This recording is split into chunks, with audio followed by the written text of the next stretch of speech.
Assalamualaikum warahmatullahi wabarakatuh dan selamat sejahtera bertemu lagi dalam kelas Cikgu Ridwan pada hari ini. Okay, cikgu nak sambung dalam topik kelima, gelombang fizik KSSM tingkatan 4 dalam subtopik 5.2 yang berkaitan dengan pelembapan dan juga resonan. Okay, kesinambungan daripada pengenalan daripada tajuk gelombang. So dalam kelas hari ini apa yang cikgu nak murid-murid cikgu dapat adalah yang pertama, murid-murid cikgu boleh menceritakan, boleh menulis berkaitan dengan pelembapan dan juga resonan bagi satu sistem yang bergetar ataupun berayun. Kemudian cikgu nak dedahkan kepada murid berkaitan kewujudan resonan di dalam kehidupan, dan cikgu nak juga kamu tahu kesan resonan di dalam kehidupan. So tanpa buang masa, kita teruskan untuk slide yang berikutnya. Okay. Dalam slide ini apa yang kamu lihat kita idea dia adalah cuba kamu lihat pada gambar rajah ini kita dapati graf sesaran melawan masa. Kita nampak ayunan gelombang yang secara realitinya dalam teori secara teori graf yang cantik seperti ini, di mana puncak dan bahagian lembangan kita boleh katakan dia seragam ataupun sama, tapi dalam yang sebenar, dalam kehidupan yang sebenar, ianya tidak berlaku di mana ayunan daripada maksimum, iaitu amplitude yang maksimum dan diselangi dengan faktor masa, akhirnya kita dapati amplitude itu akan berkurang dan berkurang, akhirnya berhenti. Ini dalam realiti lah. Jadi kesan kita daripada graf ini sebenarnya kita nak belajar berkaitan dengan pelembapan sebenarnya. Kenapa gelombang tadi yang sedang berayun atau yang sedang satu sistem yang sedang bergetar akhirnya berhenti. So tidak lain tidak bukan ini adalah berpunca daripada pelembapan sebenarnya. Berpunca daripada pelembapan. Jadi sebelum itu sedikit note lah, sedikit note juga, nota di sini. Suatu sistem yang sedang disesar ataupun sedang berayun atau bergetar, kemudian kita biarkan dia berayun sendiri. Maksudnya kita biar dia berayun sendiri, bergerak pergi dan balik atau bergetar atas dan ke bawah sendiri, tanpa tindakan daya luar. So sistem ini akan berayun pada suatu frekuensi yang kita namakan dia sebagai frekuensi asli. Inilah tidak lain tidak bukan merupakan definisi untuk frekuensi asli, iaitu satu sistem yang berayun dekat sini selepas dikenakan satu daya, dia terus berayun dengan sendirinya tanpa kehadiran daya daripada luar. Kemudian kita nak lihat berkaitan dengan pelembapan. Kenapa suatu gelombang yang sedang bergetar atau sistem yang sedang berayun akhirnya berhenti. So, ianya adalah ada kaitan dengan pelembapan. So di mana berlaku proses kehilangan tenaga. Paling penting berlaku proses kehilangan tenaga pada sistem yang bergetar atau berayun dalam bentuk tenaga haba. So kita akan dapati sistem ini panaslah dengan kehadiran haba. Amplitude sistem yang berayun atau bergetar akan berkurang secara beransur-ansur dan akhirnya menjadi sifar dan berhenti untuk berayun. Ini juga merupakan definisi berkaitan dengan pelembapan. Pelembapan menyebabkan satu sistem yang berayun atau bergetar berhenti. Berhenti secara beransur-ansur, di mana berlaku kehilangan tenaga dalam bentuk tenaga haba.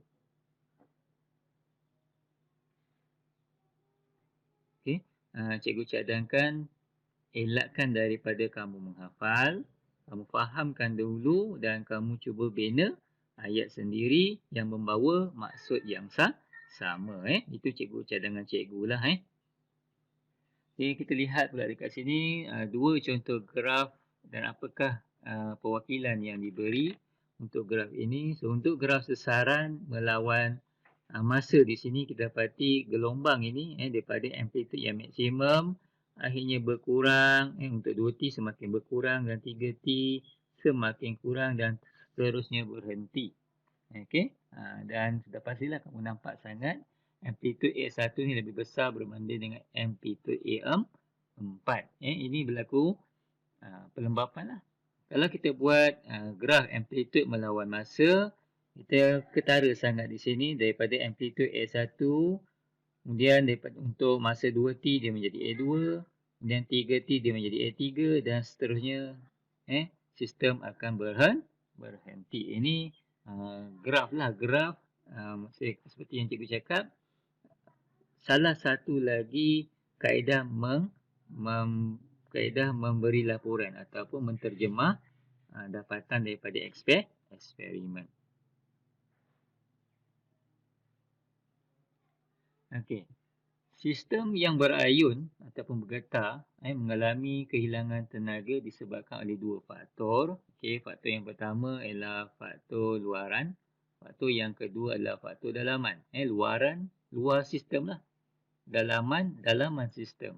Okey, luaran ni seperti kehilangan tenaga bagi mengatasi daya geseran atau rintangan udara. Contoh, suatu sistem yang berayun, ladung mudah, ladung ringkas berayun, lama kelamaan dia berhenti kerana berlaku geseran dan rintangan udara terhadap sistem. Manakala pelembapan dalaman yang berlaku dalam ladung itu sendiri. Sistem ayunan kehilangan tenaga kerana regangan dan mampatan zarah-zarah yang bergetar dalam sistem tersebut. Maksudnya dalam ladung tersebut. Berlaku regangan dan mampatan semasa sistem itu berayun ataupun bergetar. Ini antara dua faktor lah yang menyumbang faktor kepada suatu sistem yang bergetar ataupun berayun itu berhenti. Ini faktor yang saya harap pelajar boleh ingat kerana ianya mudah. Faktor dalaman, faktor luaran. Luaran ada kaitan dengan mengatasi daya geseran atau rintangan udara. Dalaman pula berkaitan dengan zarah yang mengalami regangan ataupun mampatan di dalam sistem.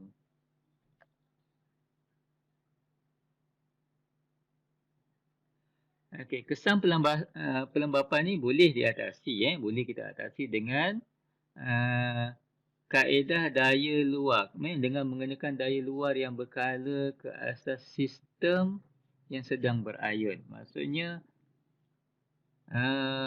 kita beri daya dalam tempoh tertentu. Dalam tempoh yang tertentu. Sebab tu ada perkataan berkala di situ. Di mana tindakan daya luar yang berkala ini akan memindahkan tenaga ke dalam sistem ayunan itu untuk menggantikan tenaga yang hilang. Contoh, cikgu ayunkan ladung. Kemudian dia berayun selama mungkin katakan 5 saat yang pertama, cikgu kenakan lagi daya. Dan dalam selang masa yang sama, cikgu kenakan lagi daya. Di mana peranan daya ni sebenarnya menggantikan tenaga yang hilang ke persekitaran seperti yang kita tengok ni untuk faktor luaran digunakan untuk mengatasi daya geseran dengan udara. Sistem ayunan yang dikenakan daya luar berkala dikatakan sedang melakukan ayunan paksa. Itulah sebab hadirnya daya luar. Kehadiran daya luar yang memaksa sistem itu terus berayun dan terus berayun tanpa berhenti. Terus sedikit info di sini, ayunan banduk ringkas mengalami pelembapan luaran yang ketara tetapi pelembapan dalaman yang tidak ketara. Ini kita fahamlah faktor geseran dengan udara. Bagi getaran spring, kedua-dua pelembapan luaran dan dalaman berlaku dengan ketara. Ini untuk sistem yang bergetar. Bagi sistem yang berayun, hanya faktor luaran saja yang ketara. So, daya berkala ni pula ialah daya yang bertindak pada selang masa tertentu dan daya berkala ni tidak secara berterusan. So, kita hanya hadirkannya apabila ia perlu sahaja dalam tempoh waktu yang seragam.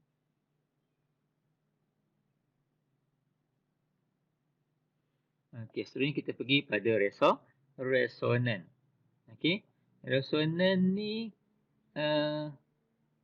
sebenarnya adalah suatu sistem ayunan dikenakan daya luar yang mempunyai frekuensi yang sama dengan frekuensi asli sistem ayunan tersebut.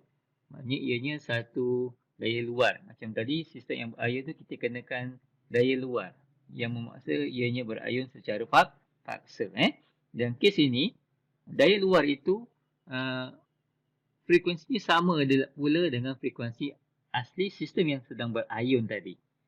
Maka kesannya berlakulah resonan. So untuk lebih lanjut nanti kita akan kaji resonan itu sebenarnya berdasarkan dua gambar rajah di bawah ni, iaitu berdasarkan tala bunyi dan juga dekat sistem ladung yang berayun ini.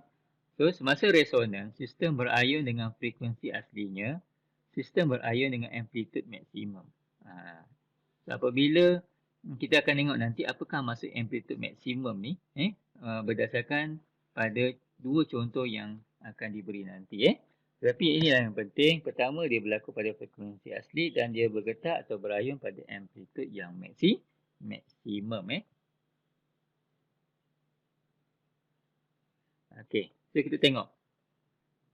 Dekat sini sebenarnya apa yang berlaku adalah kita ketuk tala bunyi untuk P ni. Kita ketuk. So, apa yang berlaku? Getaran tala bunyi P ni akan memaksa tala bunyi Q ni bergetar secara resonan.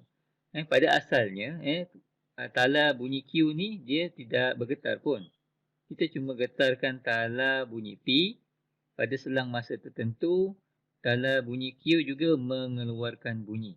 So, apa ini keadaan yang berlaku bermaksud resonan telah berlaku. Kenapa ianya berlaku? Sebab tenaga dipindahkan daripada tala bunyi P kepada tala bunyi Q. Kita ada kaitan dengan gelombang membujur. Kemudian, tala bunyi Q tadi akan bergetar dengan amplitude yang maksimum dan mengeluarkan bunyi yang boleh dikesan. Maksudnya kita boleh dengarlah bunyi itu. Kemudian kita tengok pada sistem yang kedua ni. Okey, kita ayunkan ladung X ini. Kita ayunkan ladung ini, kita sesarkan pada sudut tertentu dan biarkan ladung ini berayun dalam tempoh masa tertentu. Kesannya apa? Kesannya adalah pemberat A, B, C, D ini juga akan berayun. Pada asalnya ianya tidak berayun. Tapi selang beberapa minit atau saat, pemberat ini juga akan berayun. Kenapa? Ayunan daripada ladung X tadi memindahkan tenaga melalui tali ke bandul A, B, C dan D. Itulah menyebabkan ladung pemberat tadi ini atau bandul ini berayun sekali. Tetapi resonan hanya berlaku pada ladung C ini. Ladung C ini kerana mempunyai frekuensi asli yang sama dengan bandul X. Dari segi mata kasar, kita boleh kata dia mempunyai panjang tali yang sama dengan X lah. Jadi kesannya bandul C akan berayun dengan amplitude yang paling besar. Okey, seterusnya kita nak lihat kesan resonan kepada kehidupan. Ini contohnya nyata yang telah berlaku di dalam kehidupan. So, saksikan video yang cikgu sediakan ini.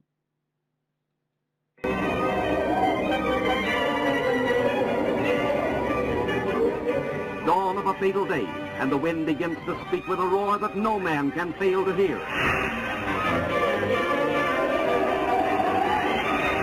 In a 40-mile-an-hour gale, the center span weaves like a ribbon in a swinging twist that you wouldn't believe possible unless you could see it as you do now. There's an automobile caught on the heaving roadway. The 11,000-ton center span twists and strains the giant cables that support it. Cables of 6,300 wire strands, each 17 inches thick.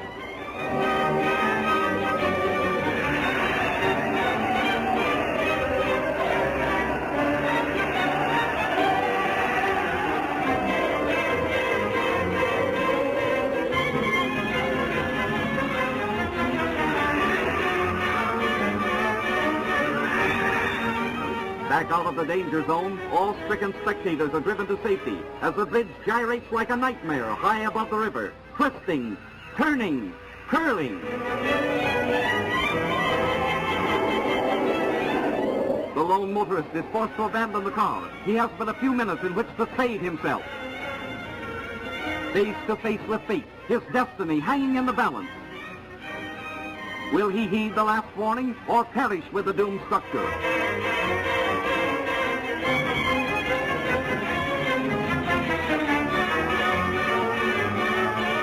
But he saves himself by seconds.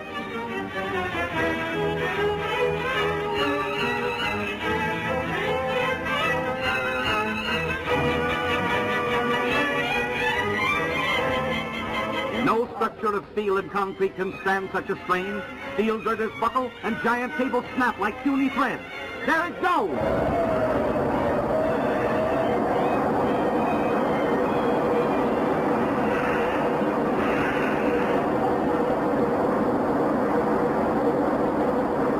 Engineers are divided as to the cause of the disaster. Some claim it was the use of solid girders. Others differ. But whatever the reason, Tacoma will rebuild. This time a bridge that will not provide a super thrill in the news.